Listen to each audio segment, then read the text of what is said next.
So another fantastic guest here with us in Baku in Azerbaijan on the Caspian Sea at COP29, Maria Neira. I'm not sure if I ever pronounced that right, Maria, but It's more beautiful Neira, but it's Neira. not easy to pronounce, I Okay, thank you, understand. especially for an English person, yeah. And she is the director of the Department of Public Health and Environment at the World Health Organization and a physician herself by training.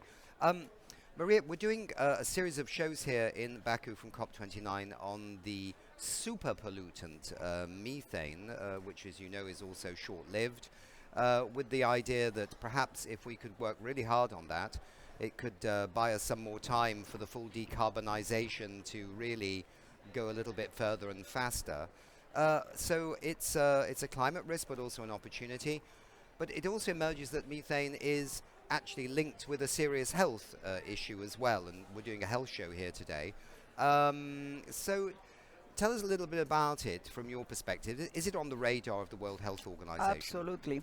Absolutely, Nick. And let me maybe start by saying that we came to COP29 this year with a report. Of course, WHO has to present a report. But the report is called Health is the Argument and for climate action.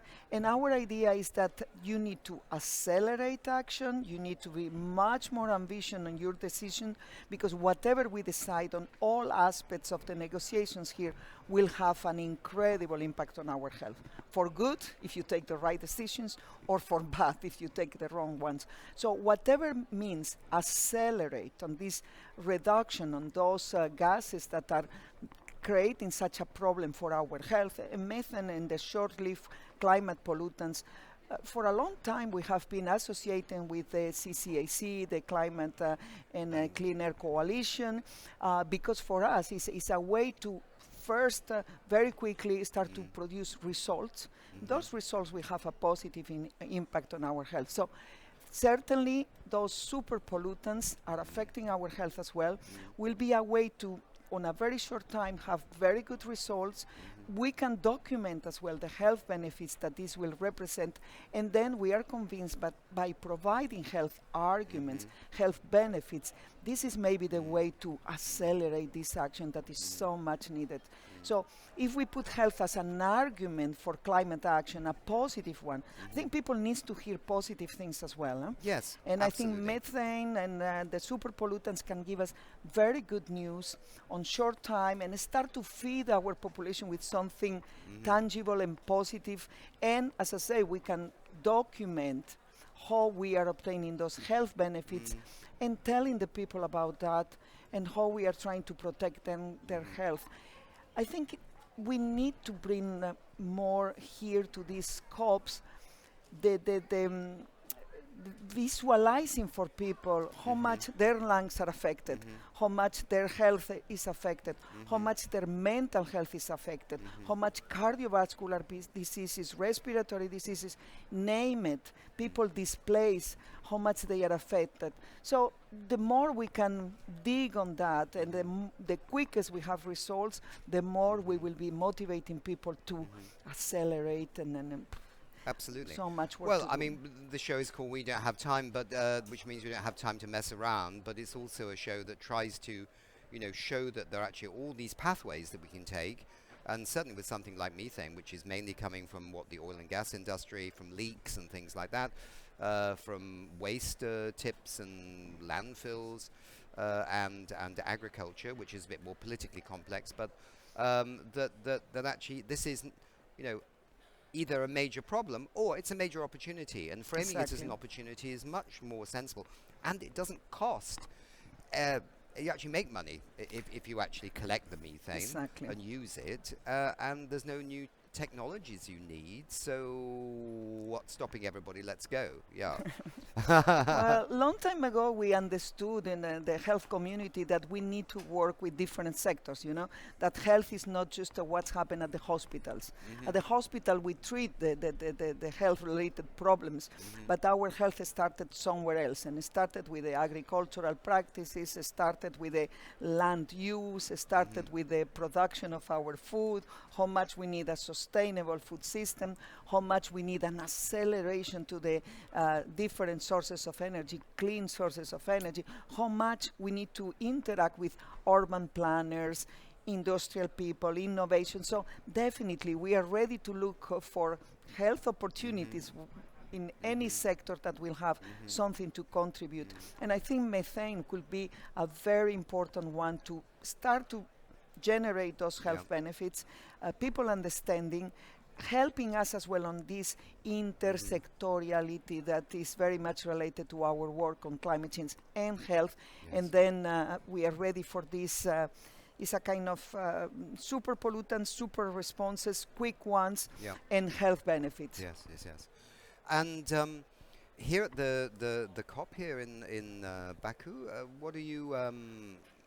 What have you been presenting? You had a press conference, I think, a few minutes ago. What points were you making in that? The points are, as I say, that climate change is affecting our health. I think that is the reason why we have been attending COPs for many years now. But the next step, tackling the causes of climate change can generate enormous health benefits, by transitioning to clean sources of energy. So we need to accelerate this transition. That's why we are interested on this quick phasing out or quick transition from away from fossil fuels, because they are killing us. But in the meantime, we can look at methane as well and those super pollutants, because they are part of the agenda as well. What we are presenting, and I think is important, is that we are incorporating health into the NDCs, and we are sharing with countries a report on how to do that.